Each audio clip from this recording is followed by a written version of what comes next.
बंद के नाम पर व्यापक हिंसा।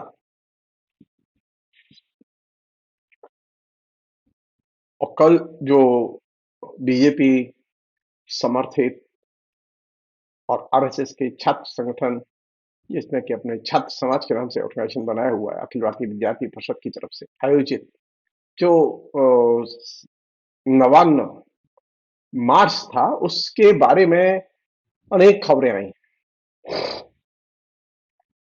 और इन खबरों में एक बड़ी खबर यह है, जो कि बहुत ही इंटरेस्टिंग है। पश्चिम बंगाल के राज्यपाल ने ये कहा है कि छात्रों को शांतिपूर्वक ढंग से आंदोलन करने देना चाहिए और सरकार को इसमें बाधा नहीं देनी चाहिए। मेरी जहां तक जानकारी है, अब तक मेरे 75-76 साल के डेमोक्रेसी के एक्सपीरियंस में किसी भी गवर्नर ने ये पब्लिकली नहीं कहा कि आंदोलन करने वालों को आंदोलन करने देना चाहिए। हम पलट के पूछ ही सकते हैं गवर्नर से कि उनका छात्रों से क्या संबंध है, वो क्यों छात्रों के आंदोलन की हिमायत कर रहे हैं,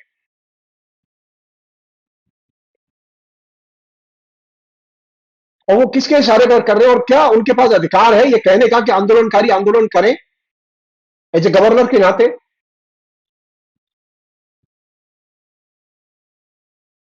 किसी भी संवैधानिक पद पर बैठे हुए व्यक्ति को, और खासतौर पर गवर्नर को, यह अधिकार नहीं है कि वह किसी से यह कहे कि जो वे लोग आंदोलन कर रहे हैं उन्हें आंदोलन करने देना चाहिए।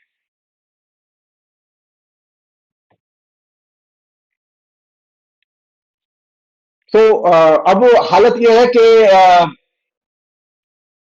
गवर्नर नहीं बोल रही है। गवर्नर हमारे यहां देश में राष्ट्रपति का प्रतिनिधि हुआ करता है, भारत सरकार का प्रतिनिधि हुआ करता है।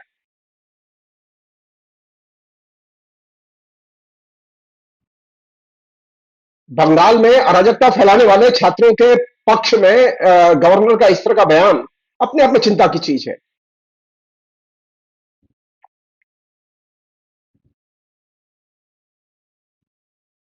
सब लोग जानते हैं कि कल जो छात्र समाज ने, जो जैसे कि आरएसएस और बीजेपी ने आयोजित किया था, और ऊपर मुखौटा उन्होंने छात्र समाज का लगाया हुआ था, बीजेपी और आरएसएस का छात्र समाज से कोई संबंध नहीं है।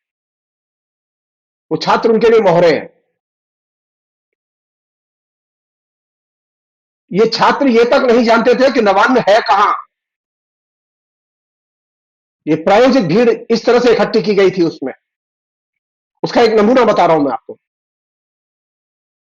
वो नमूना यह है कि कल जब नवान्न मार्च हुआ, तो उस नवान्न मार्च के दौरान छात्रों ने राज्यपाल निवास को, गवर्नर हाउस को राज्य सचिवालय या नवान्न समझकर उसमें पत्थरबाजी की।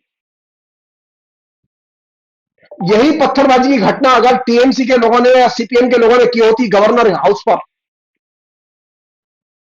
तो तत्काल गवर्नर का कंडेम करते हुए बयान आता और गिरफ्तारी की मांग करते वो कि जिन लोगों ने पत्थरबाजी की उनको गिरफ्तार करो।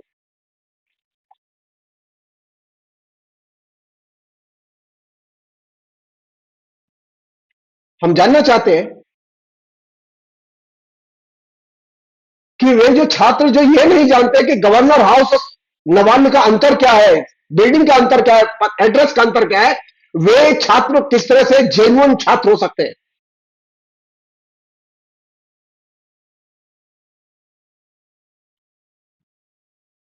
क्या गवर्नर ने ये गवर्नर हाउस पर हमला हुआ है, पत्थरबाजी हुई है कल, टेलीग्राफ में ये बाकायदा रिपोर्ट छापी है, फोटो देकर रिपोर्ट छापी है।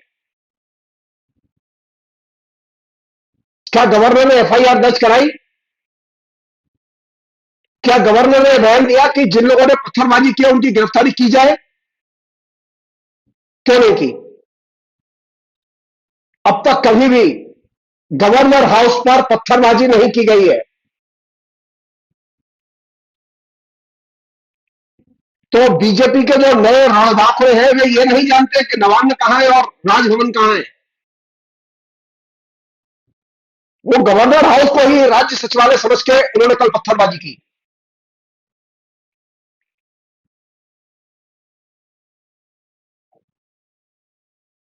और इस पूरे मसले पर राज्यपाल की चुप्पी अपने आप में एक बड़ी चिंता की चीज है। उल्टे राज्यपाल ने यह कहा था कि राज्य सरकार आंदोलनकारी छात्रों के मार्ग में बाधा न बने।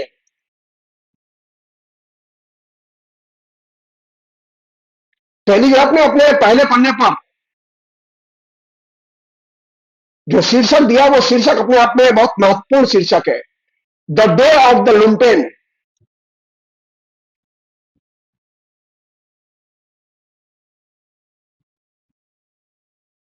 छात्र समाज के द्वारा आयोजित इस नवान्न अभियान को the day of the lumpen के नाम से टेलीग्राफ ने सही रेखांकित किया है।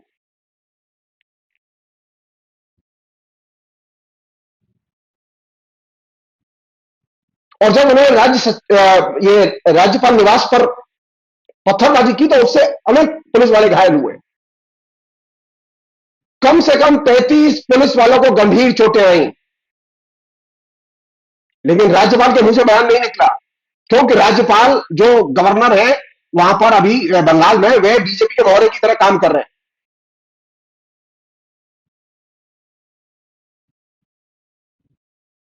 उल्टा देखिए, तेवर देखिए राज्यपाल के, वो कह रहे हैं कि जो छात्र आंदोलन कर रहे हैं उनके खिलाफ बल प्रयोग न किया जाए। राज्यपाल से पूछा जाना चाहिए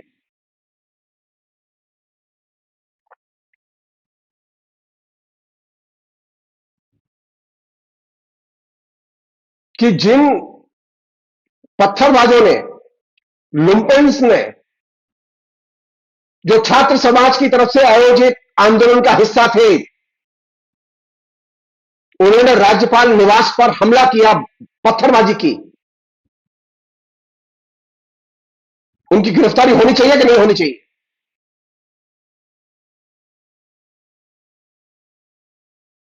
राज्यपाल इस मसले में चुप क्यों है?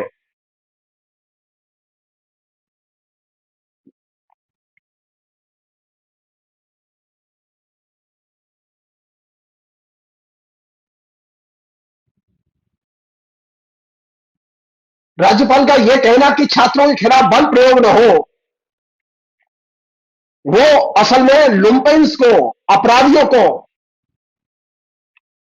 बढ़ावा देने या उनका मनोबल बढ़ाने वाली बात कर रहे थे।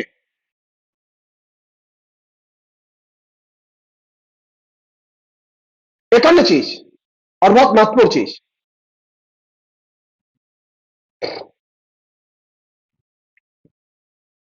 राज्यपाल ने जो पुलिसकर्मी घायल हुए राज्यपाल के निवास की देखभाल करते हुए और सुरक्षा करते हुए, राज्यपाल के अंदर इतनी मानवता नहीं है कि वह जाके पुलिसकर्मियों को जो घायल हुए उनकी जाके खबर लें।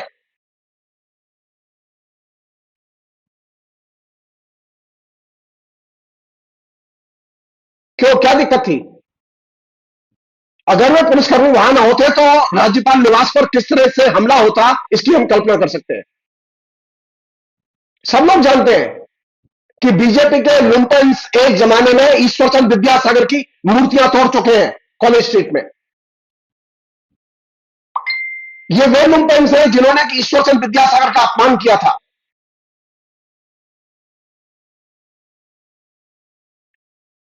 कौन नहीं जानता इन सब चीजों को?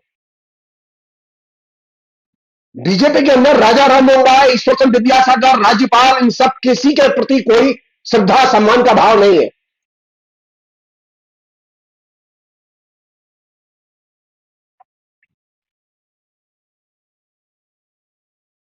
एक अन्य चीज और बहुत महत्वपूर्ण चीज, यह सच है कि बंगाल में अभी ममता के पास में भी गुंडे हैं और बीजेपी के पास में भी गुंडे हैं,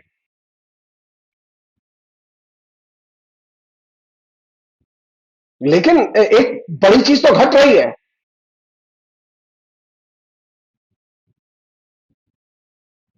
ममता ने सुप्रीम कोर्ट के आदेश का पालन किया है और सुप्रीम कोर्ट ने जो कहा है उसे नतमस्तक होकर माना है। हमारे बहुत सारे लोग हैं, बहुत सारे दोस्त हैं जो परेशान है इस बात से कि वामपंथ क्यों नहीं सड़कों पर निकल रहा। वामपंथियों ने सही कदम उठाया है कि उन्होंने छात्र समाज के आंदोलन से अपने को अलग किया, बीजेपी के आंदोलन से अपने को अलग किया। सीपीएम को, वामपंथ को अपनी रणनीति और अपने कौशल पर नए सिरे से विचार करना होगा। ये बंगाल में जो कुछ घट रहा है बीजेपी के और छात्र समाज के बैनर के तले, ये बंगाल को एक तरह से फासिज्म में डुबो देने की साजिश है। बंगाल में रहने वाले बहुत सारे लोगों को बीजेपी के कृत्यों के बारे में और बीजेपी की राजनीति के बारे में कोई ज्ञान नहीं है। उन्हें कोई ज्ञान नहीं है कि हिंदुस्तान के बाकी हिस्सों में जब बीजेपी शासन करती है वहां कैसे सिस्टम पूरी तरह से तबाह किया जा चुका है।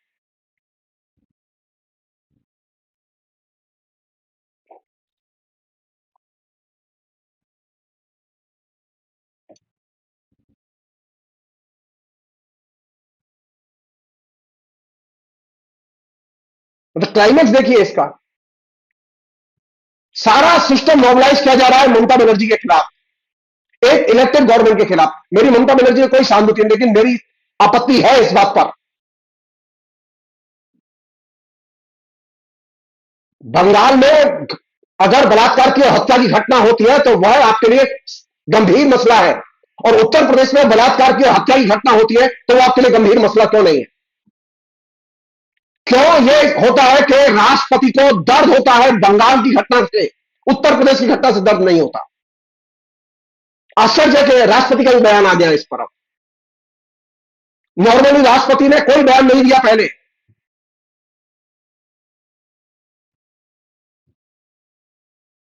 राष्ट्रपति ने कहा कि मैं हताश और भयभीत हूं कोलकाता रेप कांड पर।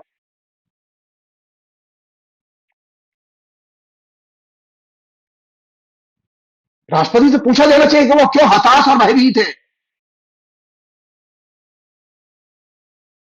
सुप्रीम कोर्ट ने, हाई कोर्ट ने टाइमली इंटरव्यून किया है, उनके हताश होने का कोई कारण नहीं है। लोकतंत्र के कस्टोडियन और जनता के अधिकारों की रक्षा के लिए, स्त्री के अधिकारों की रक्षा के लिए हाई कोर्ट और सुप्रीम कोर्ट दोनों ने टाइमली इंटरव्यून किया है। सुप्रीम कोर्ट ने तो स्वतः संज्ञान लिया है।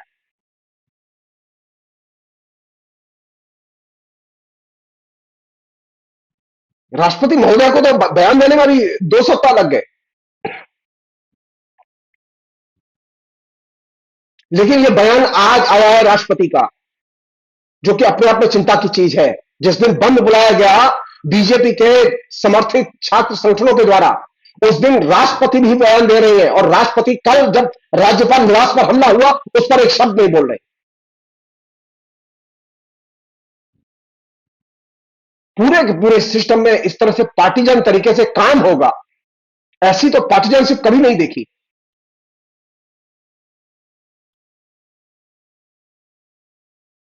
कम से कम राष्ट्रपति को तो यह संज्ञान लेना चाहिए था कि सुप्रीम कोर्ट ने जिस तरह से हस्तक्षेप किया है वह एक तरह से स्वागत योग्य कदम है।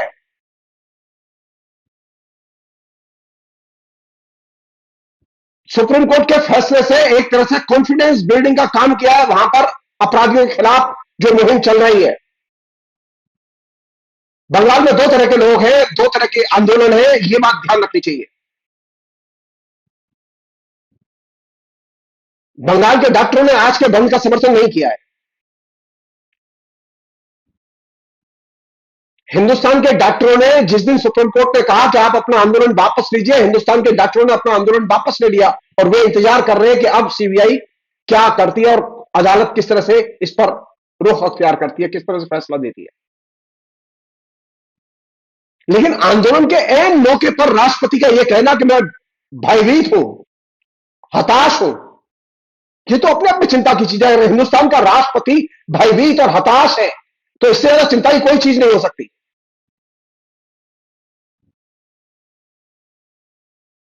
मैं बहुत विनम्रता से साफ कहना चाहता हूं कि इस आंदोलन की आड़ में किसी भी तरह से बंगाल की चुनी हुई सरकार को टॉपल करने की अगर कोशिश की जाएगी, तो सारे देश में तूफान उठ खड़ा होगा। नरेंद्र मोदी सुरक्षित नहीं रह पाएंगे, दिल्ली में सरकार उनकी सुरक्षित नहीं रह पाएगी। ये बंगाल है, ये उत्तर प्रदेश, भागलपुर नहीं है। बंगाल में और उत्तर प्रदेश में फर्क समझना चाहिए। मणिपुर नहीं है बंगाल। बंगाल की जनता में अगर ये अवेयरनेस है कि वहां अगर बलात्कार की घटना हुई है तो उसके खिलाफ अगर वे लाखों की संख्या में प्रतिवाद में निकल सकते हैं, तो मोदी गैंग इस बात को समझ ले कि भाई लोकतंत्र पर जब हमला होगा और लोकतंत्र की हत्या करने की कोशिश होगी तो वे करोड़ों की संख्या में निकलेंगे। बंगाल की राजनीतिक चेतना उत्तर प्रदेश की राजनीतिक चेतना नहीं है। उत्तर प्रदेश में तो जन्माष्टमी के दिन 2 लड़कियां हत्या करके पेड़ पर लटका दी गई फरुखाबाद में, लेकिन राष्ट्रपति महोदय का बयान नहीं आया, उत्तर प्रदेश के मुख्यमंत्री का बयान नहीं आया। और जिस समय यह घटना घट रही थी उस समय उत्तर प्रदेश के मुख्यमंत्री आराम से घूम रहे थे, कोई बेचैनी नहीं थी।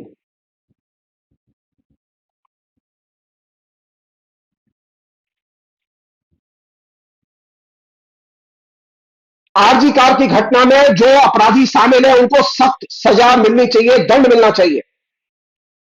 वो चाहे हत्या का मामला हो, चाहे वो बलात्कार का मामला हो, चाहे वो करप्शन का मामला हो, किसी को नहीं छोड़ा जाना चाहिए। लेकिन इसका कतई अर्थ नहीं है कि इलेक्टेड गवर्नमेंट को टॉपल किया जाए। अगर ऐसा ही है कि बलात्कार की घटना जहां हुई है वहां राज्य सरकार के खिलाफ में राष्ट्रपति महोदया बयान देंगी, तो हम पूछना चाहते हैं बादलापुर की घटना पर राष्ट्रपति महोदया ने क्यों नहीं बयान दिया? ये चिंता की चीज है मेरे लिए। राष्ट्रपति इतनी पार्टीजन तरीके से बयान कैसे दे सकती है? राष्ट्रपति इतने पार्टीजन तरीके से बयान कैसे दे सकती है कि उसी समय जिस समय आरजी कार की लेडी डॉक्टर के साथ में घटना घटी, उसी समय उत्तराखंड में एक नर्स को किडनैप करके 9 दिन बाद उसकी बॉडी मिली, उसके साथ रेप हुआ और उसके बाद उसकी हत्या की गई। ये 2 चीजें एक साथ नहीं चल सकती कि नहीं बीजेपी की सरकार में अगर बलात्कार होगा तो हमें कोई चिंता नहीं है, क्योंकि बीजेपी के शासन में बलात्कार करने वाले लोग एकदम नेक पाक हैं। बलात्कार यूपी में हो, बंगाल में हो, उत्तराखंड में हो, महाराष्ट्र में, कहीं पर भी हो, वो जघन्य अपराध है, उसके खिलाफ बोला जाना चाहिए। एक और चीज है जो कि बड़ी चिंता की चीज है मेरे लिए, वो ये कि राष्ट्रपति महोदय जब बयान दे रहे हैं और जब इस मसले को इतना ऊंचा उठा ही दिया गया है, तो हम जानना चाहते हैं कि आखिर ऐसा क्या घटा है जिसकी वजह से राष्ट्रपति महोदया को बयान देने की जरूरत पड़ी,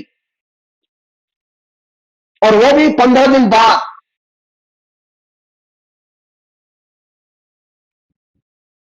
जिस दिन बंगाल बंद का आयोजन किया गया उस दिन बयान क्यों दिया राष्ट्रपति महोदया ने? राष्ट्रपति महोदया ने उसी दिन बयान क्यों नहीं दिया जिस दिन की घटना प्रकाश में आई थी? क्या राष्ट्रपति को बोलने के लिए इतना समय चाहिए? किसके इशारे पर राष्ट्रपति महोदया ने बयान दिया, यह सवाल किया जाना चाहिए। और अगर राष्ट्रपति महोदया ने स्वतः संज्ञान लेकर बयान दिया है तो हम ये जानना चाहते हैं कि यह अचानक बंद के दिन बयान क्यों आया?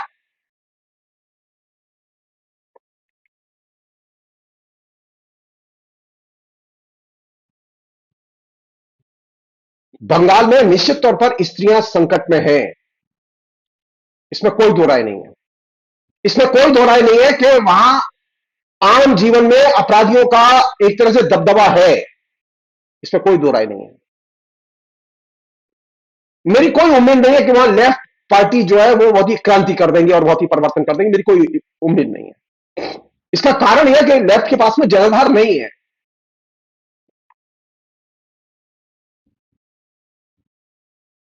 और नई वैकल्पिक राजनीति दूर दूर तक दिखाई नहीं दे रही। बहुत सारे लोग जो ये उम्मीद कर रहे हैं कि बीजेपी वहां राम राज्य लाएगी, उनको हम सिर्फ ये बताना चाहते हैं कि बीजेपी ने आसाम में किस तरह से राम राज्य स्थापित किया है, देख रहे जाके।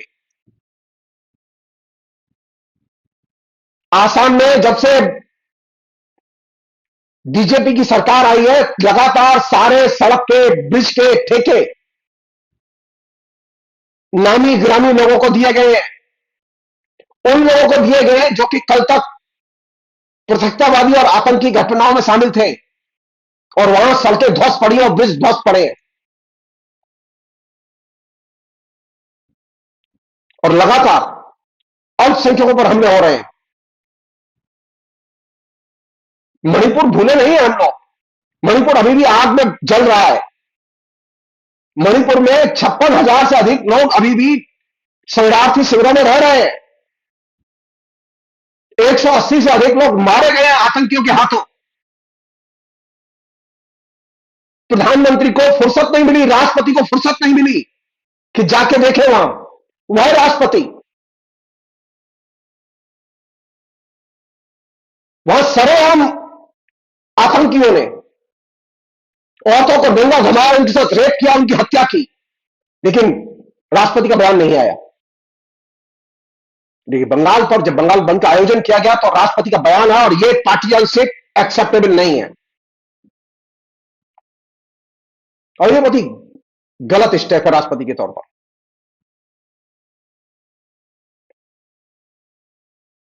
एक और चीज है जो बहुत महत्वपूर्ण चीज है, जिस कायदे से समझने की जरूरत है, वो ये कि ये जो पूरे के पूरे लोग हैं जो कि अभी बंद में लगे हुए हैं, ये पूरे के पूरे लोग इस तरह का आंदोलन क्यों कर रहे हैं? राष्ट्रपति के सुप्रीम कोर्ट के ऑर्डर दिए जाने के बाद भी ये क्यों आंदोलन कर रहे हैं? आंदोलन से क्या निकालना चाहते हैं? जो अभी कुछ चीजें सामने आई हैं और जो चिंता की चीज है वो ये कि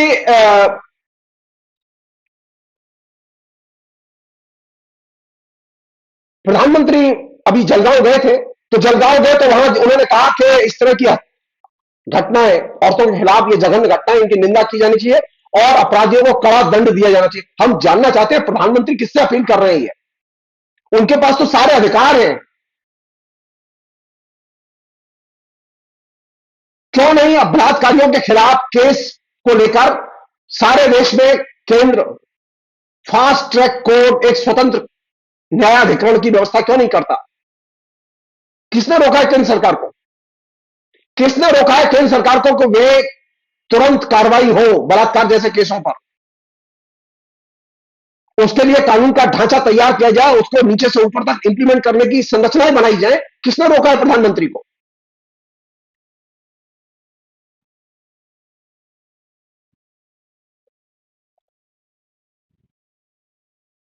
इस प्रसंग में एक और घटना घटी है जिसका कि जिक्र करना बहुत जरूरी है। वो ये कि ममता बनर्जी मांग कर रही है, ये बात कह रही है कि बलात्कारियों को मृत्युदंड की व्यवस्था दी जाए, की जाए कानूनन।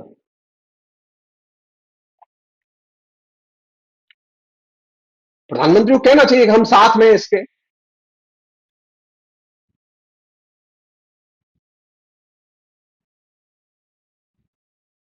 ममता बनर्जी ने साफ कहा है कि वो अगले 10 दिन के अंदर, अगले हफ्ते में हम विधानसभा का सत्र बुलाएंगे और विधानसभा के सत्र में हम ये प्रस्ताव पास करेंगे कि बलात्कारियों को फांसी की सजा दी जाए, और ये बिल पास करके राज्यपाल के पास भेजेंगे। हम देखना चाहते हैं राज्यपाल उसे अनुमोदित करें।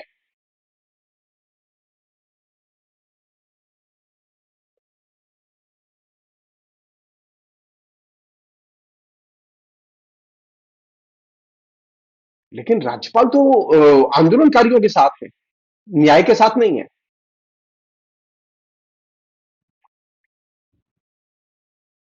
एक अन्य चीज जो कि बहुत ही चिंता की चीज है वो ये कि ये जो लिबरल स्पेस है बंगाल का और बंगाल की जनता का, वो लिबरल स्पेस लगातार गायब कैसे हो गया?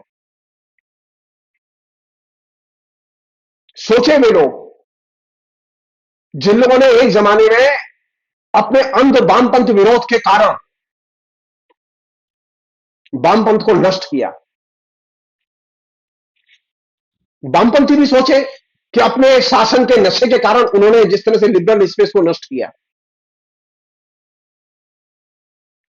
बंगाल को लिबरल वैल्यूज, लिबरल स्पेस, लोकतांत्रिक प्रवेश, लोकतांत्रिक अधिकार और लोकतांत्रिक संरक्षण ये चाहिए। बंगाल को लुम्पेन नहीं चाहिए, गुंडे नहीं चाहिए। वो चाहे ममता के गुंडे हो, चाहे कांग्रेस के गुंडे हो, चाहे वो सीपीएम के गुंडे हो, चाहे वो बीजेपी के गुंडे हो। सारी पार्टियां इस मामले पर एक मत हो कि बंगाल को अपराधीकरण से और अपराधियों से मुक्त करेंगे। जब तक यह अपराधीकरण का और अपराधीकरण से मुक्ति का एजेंडा प्राथमिक एजेंडा नहीं बनता, लिबरल स्पेस तैयार नहीं होगा। और इससे भी बड़ा संकट अगर मुझसे पूछें आज की डेट में, क्योंकि ये काम लंबा है, आज की डेट में सबसे बड़ा संकट क्या है? हमारे सामने चॉइस बहुत खराब है। एक तरफ मोदी का फासिस्ट शासन है और दूसरी तरफ ममता का जो है वो अपराधी और दूसरे तत्वों से बना हुआ शासन है। तो जाहिर है कि फासिस्ट शासन की तुलना में अपराधी शासन ज्यादा सुविधाजनक है। बंगाल में तो इस घटना के बाद लगातार प्रोटेस्ट हो रहे हैं। खाली कल और आज 2 दिन पुलिस ने सख्ती से काम दिया है, लेकिन बाकी समय तो पुलिस एकदम मूक दर्शक रही है। नरेंद्र मोदी तो और उनके चंगू मंगू जो मुख्यमंत्री है, वे तो कहीं किसी भी अपने राज्य में इस तरह के प्रोटेस्ट की अनुमति ही नहीं देते, वो निकलने ही नहीं देते।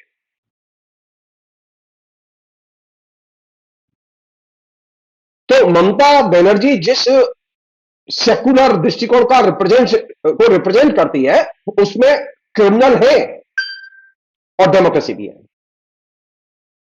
नरेंद्र मोदी जिस दृष्टिकोण को रिप्रेजेंट करते हैं, उसमें डेमोक्रेसी नहीं है, सिर्फ फासिज्म है और गुंडे हैं। तो जाहिर है फासिस्ट और गुंडों का जो गिरोह है वो ज्यादा खतरनाक है, संविधान के लिए भी, समाज के लिए भी और बंगला जाति के लिए भी। इस नजरिए से अगर आप देखें तो तात्कालिक तौर पर जो राजनीतिक परिस्थितियां, उसमें ममता के अलावा हमारे पास कोई चॉइस नहीं है।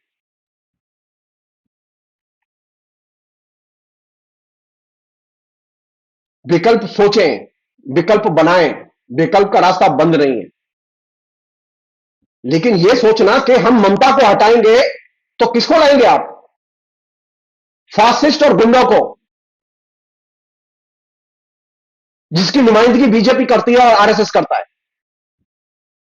और इस ट्रैप से बचने की जरूरत है। यह सच है कि बंगाली लोग बहुत भावुक होते हैं और बहुत ही लोकतांत्रिक भी होते हैं।